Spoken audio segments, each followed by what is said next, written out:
ধ্যান হলো এক ঐশ্বরিক ক্ষমতা। করলে নিশ্চিন্তে ঘুম আসবে।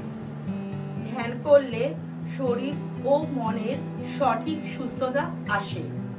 মানসিক স্বাস্থ্যের উন্নতির জন্য ধ্যান বিশেষ প্রয়োজন। ধ্যানের মাধ্যমে সঠিক আনন্দ পাওয়া যায়।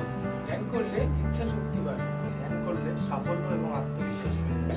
প্রতিদিন ধ্যান করলে নিঃসঙ্গতা ও একাকিত্ব থেকে মুক্তি পাওয়া যায়। প্রত্যেকে এটা করা উচিত।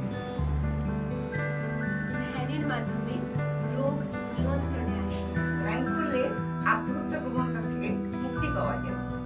ধ্যান করলে আমাদের দেহে প্রতিটি প্রধান চক্র উদ্দীপিত হয় এবং তার ফলে আমাদের আগামী দিনে চলার পথ আরো সুগম হয়।